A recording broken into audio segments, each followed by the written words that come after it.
hermano, aquí estamos contentos y gozosos de poder encontrarnos nuevamente aquí en tu canal Amazing Grace. Estamos estudiando la guía para el estudio de la Biblia en el tercer trimestre de este año 2025, que tiene por título El Éxodo. Estamos en la 10ª lección, que tiene por título El Pacto y el Modelo, y ya llegamos a la lección del día viernes. Ya estamos a solo un día del repaso en tu grupo de escuela sabática.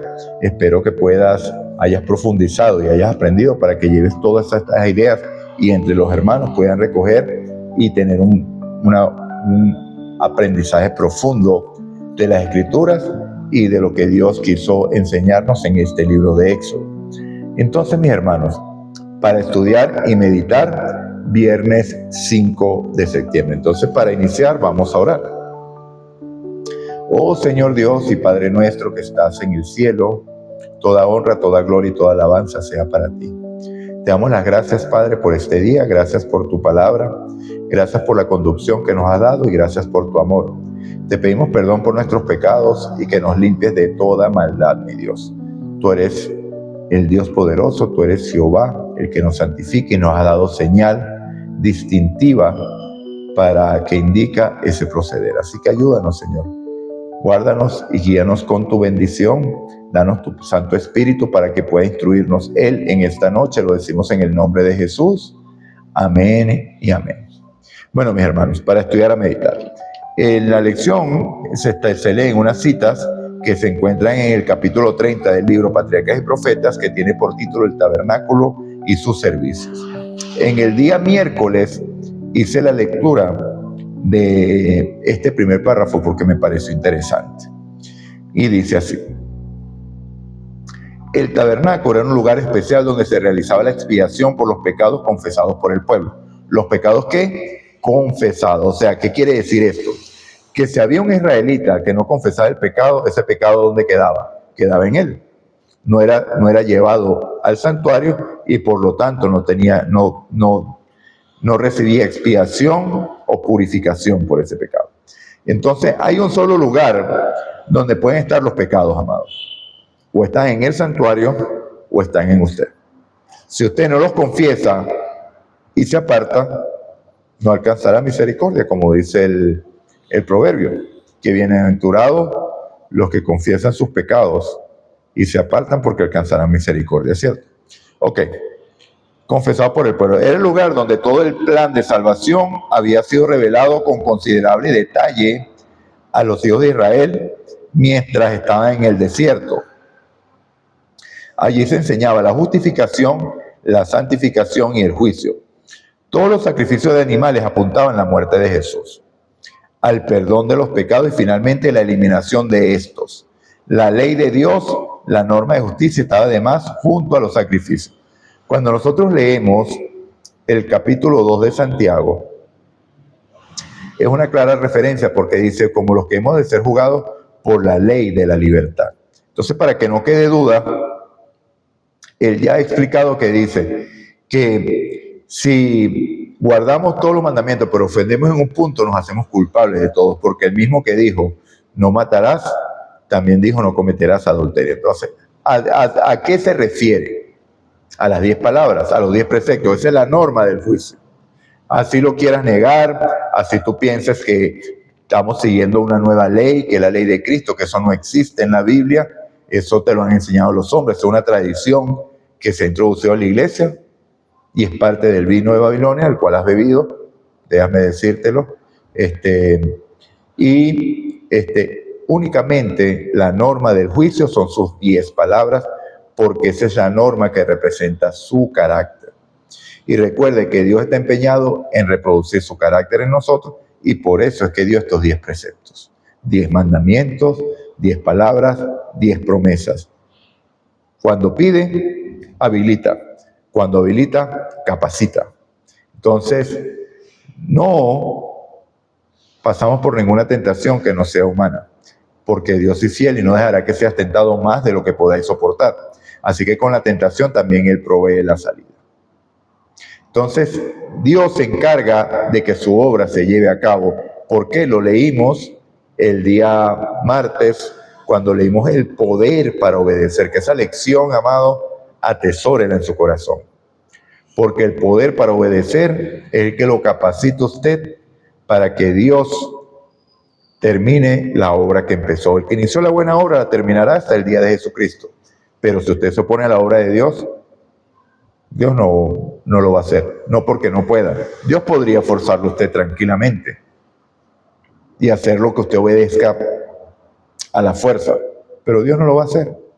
Porque el carácter de Dios es amor. Y el fundamento del amor es la libertad. Entonces, si usted escoge no seguir sus caminos, Dios lo respeta. Así como el pueblo de Israel decidió realizar un plan alterno al de Dios y Dios lo aceptó. ¿Aceptó por qué? Porque se estableció el antiguo pacto. Esto no era el plan de Dios. El plan de Dios era llevarlos a la obediencia, como lo explicó en Ezequiel 36, poniendo espíritu, poniendo la ley en su corazón, e igual. Jeremías 31, 33, Hebreos 8 y Hebreos 10. Ahí lo consigues, amado. O sea, el libro de Hebreos 8 es la parte central y hay maravillosas promesas allí. Y ahí dice, y este es el pacto que haré, el nuevo pacto que haré con la casa de Israel y la casa de Judá. Pondré mi ley en sus leyes y en sus corazones las escribiré. La promesa del nuevo pacto, del pacto eterno, porque es el mismo. El pacto de Dios con Abraham, pacto eterno. Pacto nuevo, ¿por qué? Porque ellos establecieron este pacto que no estaba en los planes de Dios. Dice así, seguimos leyendo. La ley de Dios guardada como reliquia dentro del arca era la gran regla de rectitud y juicio. Esta ley determinaba la muerte del transgresor, la paga del pecado es muerte. ¿Y qué es pecado? La transgresión de la ley. Pero encima de la ley estaba el propiciatorio, donde se revelaba la presencia de Dios y desde el cual, en virtud de la expiación, se otorgaba el perdón al pecador como arrepentido. Que el arrepentimiento es un don de ¿quién? De Dios. Hay una diferencia. Tenemos a Pedro negando a Cristo. Tenemos a Judas vendiendo a Cristo. Uno de los dos fue movido a arrepentimiento. Responde en los comentarios, ¿cuál fue el que fue movido al arrepentimiento? Y el otro que tenía, no es lo mismo. Okay. Así, en la obra de Cristo en favor de nuestra redención, simbolizada por el servicio del santuario, la misericordia y la verdad se encontraron, la justicia y la paz se besaron, como lo expresa el Salmo 85:10. Esta cita la consigues completa en el libro Patriarcas y Profetas, capítulo 30, está en la página 317. Okay. Entonces, como siempre he recomendado, le hace el capítulo completo, capítulo 30, el tabernáculo de sus servicios, para que amplíe más sobre este tema. Preguntas para dialogar en la semana. Recuerdo que los días viernes dejamos que el autor de la lección haga las preguntas. Primera pregunta. ¿Cuántas veces has dicho, haré todo lo que el Señor me diga, y hasta qué punto has tenido éxito? Al final, la permanencia de los 40 días de Moisés con el Señor en el monte Sinaí, Dios subrayó que los israelitas debían observar su sábado porque sería una señal entre Dios y ellos de que era el Señor quien los haría santos.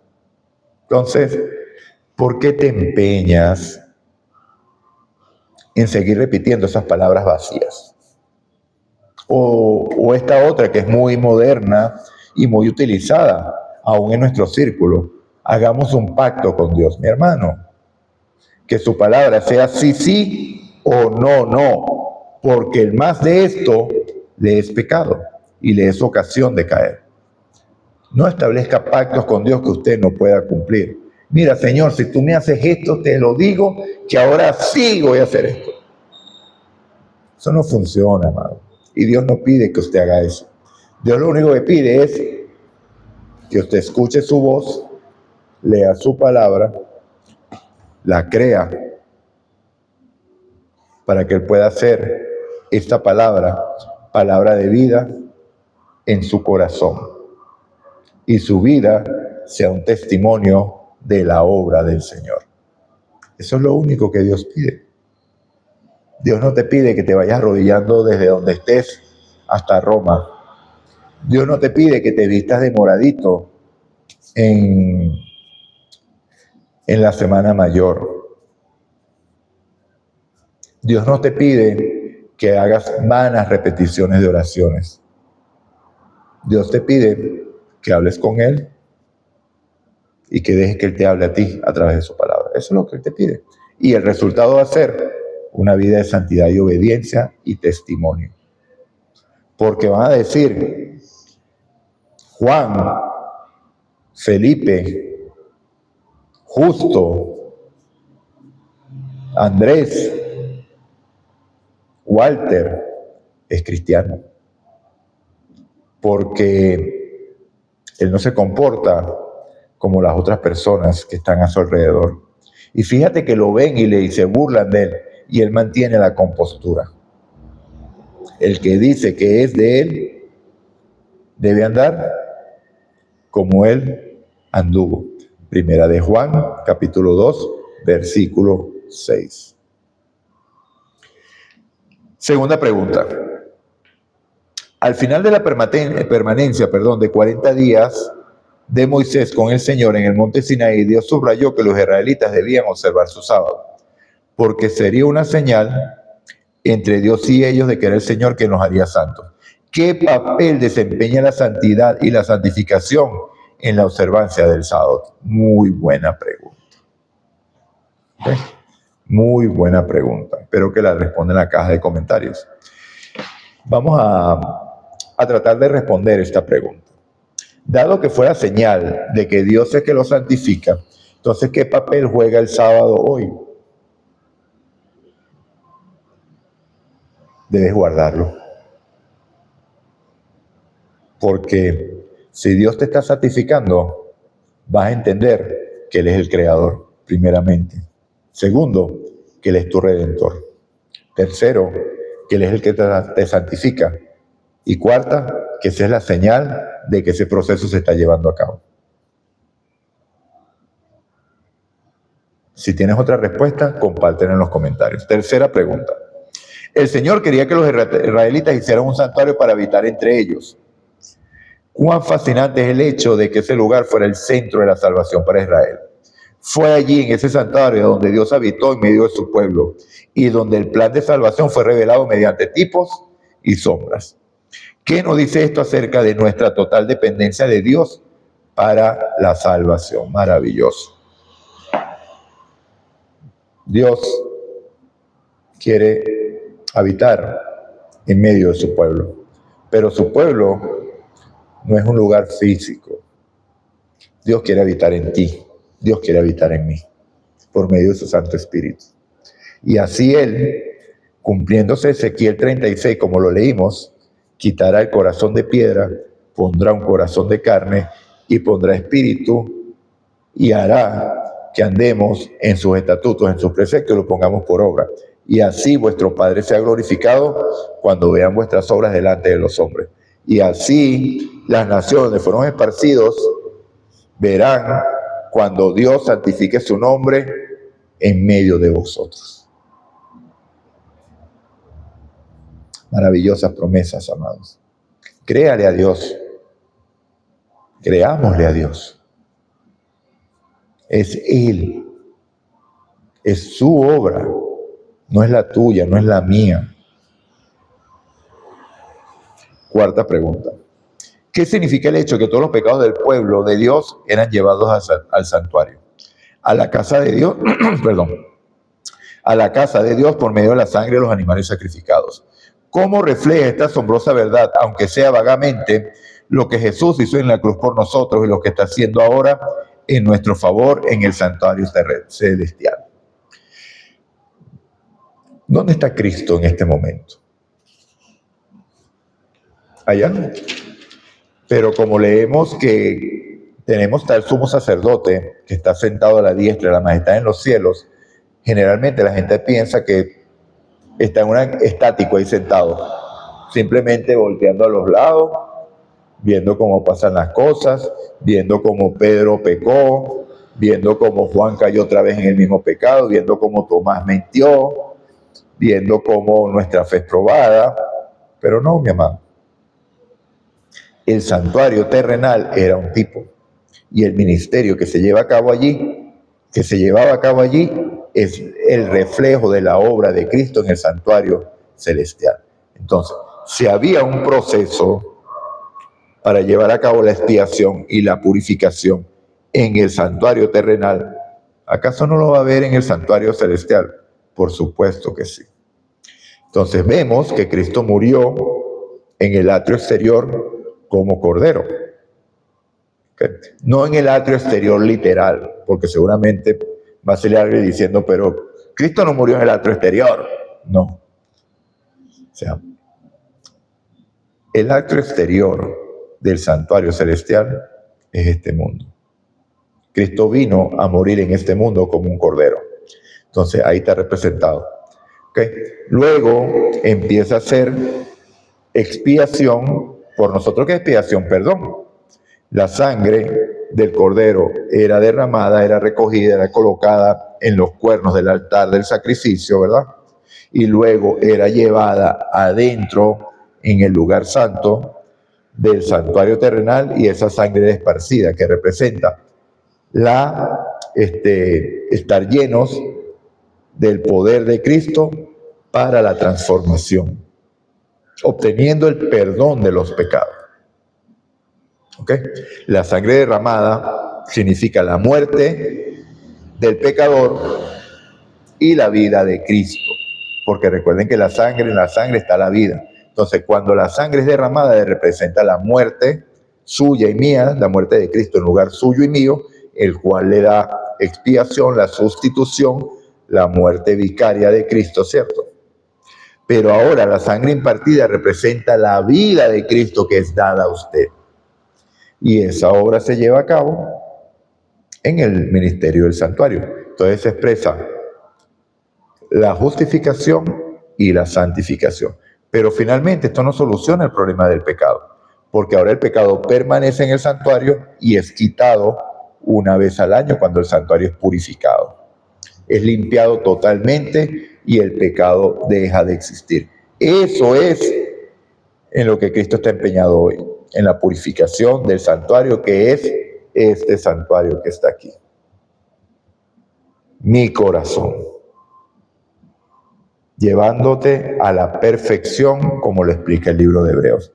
Lo que la ley no consiguió, el sumo sacerdote perfecto sí lo hará por medio de su obra. La perfección, la obra de Él, no la obra tuya, no tu esfuerzo. No soy yo el perfecto, es Él perfecto viviendo en mí.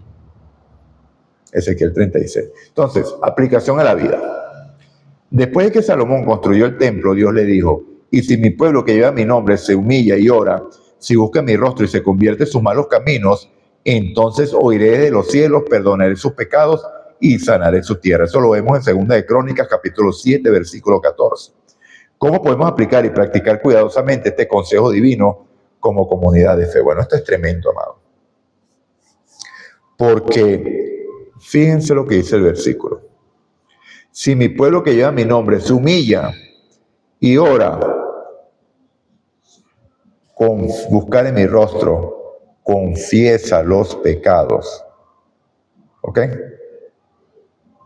Entonces, se convierte en sus malos caminos, entonces yo iré desde los cielos. Entonces, ¿cuál es ese modelo de oración? La leemos en Daniel capítulo 9.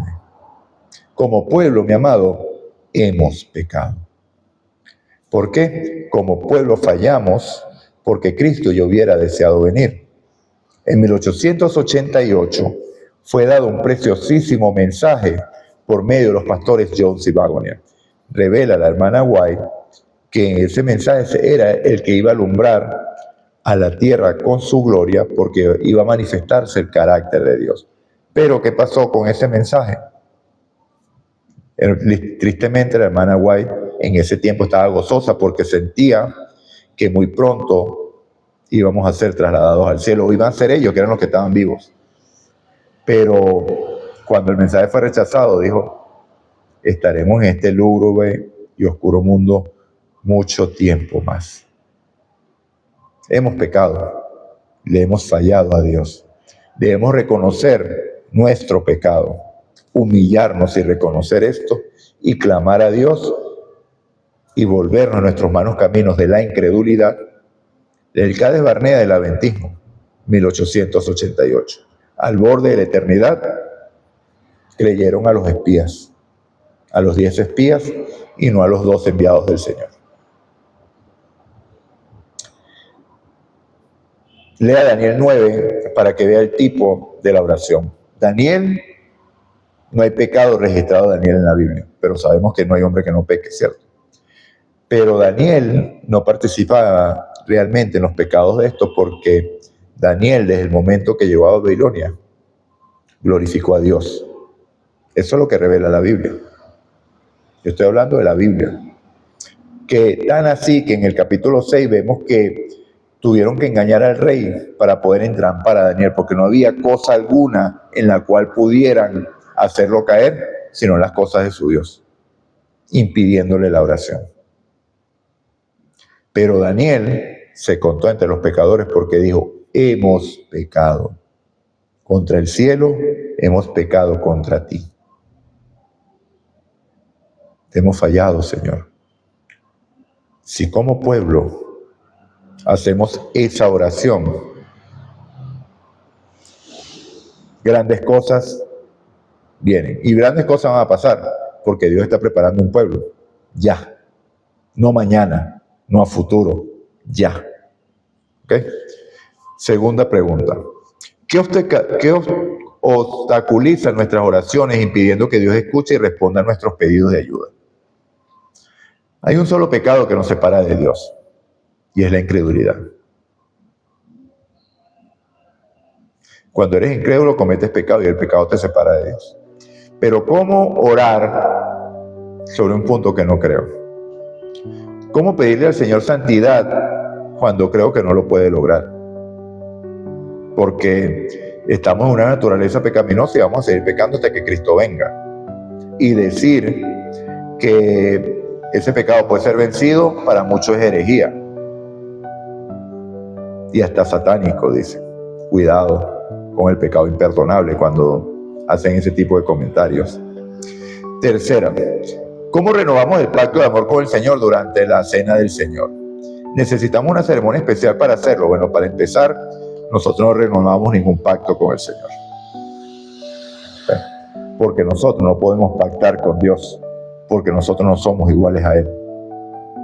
Para poder hacer un pacto, tenemos que ser iguales, tenemos que ser eternos, omnisapientes, omnipresentes, santos, y nada de eso somos. Lo que nosotros hacemos en la cena del Señor es recordar lo que Dios hizo por nosotros. Y clamamos reconociendo nuestro pecado para que Dios nos haga proceder al arrepentimiento y recordar que Cristo murió por nosotros. Recuerda, hermanos, lo que les he dicho ya anteriormente. Recuerda que esa cruz en la que murió Cristo no era de Él, era tuya. Esos latigazos donde le arrancaron la piel no era Él, era ti. Porque el que pecaste fuiste tú. Pero por amor a ti, Cristo sufrió todo eso. Por amor a mí, Cristo sufrió todo eso. Cuando tú entiendes esto, entiendes que Cristo murió por ti, no murió por la humanidad, porque la humanidad es como muy grande y entonces te da oportunidad de seguir con pensamientos no acordes a la Biblia, porque es mucha gente. Pero cuando tú lo llevas a ti, Cristo murió por Tomás, porque Tomás pecó y Tomás merecía que le arrancaran la piel con garfios en el látigo. Tomás merecía morir en la cruz porque la paga del pecado es muerte. Pero Cristo te amó tanto que tomó tu lugar. Cuando lo entiendes, tu vida cambia. Última aplicación. Jesucristo se hizo carne y habitó entre nosotros. Juan 1:14. Una traducción literal de la última parte del texto sería: acampó entre nosotros. ¿Cómo puede la encarnación de Jesús y su vida en la tierra hacer que te sientas seguro de que Él está contigo y comprende todos tus problemas y desafíos? Porque Él tomó tu misma naturaleza. ¿Okay? Bueno, mis hermanos, hemos terminado la lección de este día, de esta semana también, la lección número 10, el pacto y el modelo. Vamos a orar para culminar. Recuerda, me gusta, compartir y suscríbete si no lo has hecho. Oremos. Señor Dios y Padre nuestro que estás en el cielo, la honra y la gloria es tuya. Gracias te damos, oh Dios, por tu palabra. Gracias te damos por tu sacrificio. Gracias te damos porque habitas en medio de nosotros o quieres habitar en medio de nosotros. Hiciste todo para que eso sea hecho, Señor. Perdona nuestros pecados, límpianos de toda maldad y danos más de tu Espíritu Santo, porque sin Él nada somos. Guárdanos y guíanos, y esta oración hacemos en el poder y en el nombre de Jesús. Amén y amén. Recuerda, si escuchas hoy su voz, no endurezcas tu corazón como en la provocación. No seas como el faraón. Te recuerda que endureció su corazón de tal manera que murió. Cristo viene, Maranata.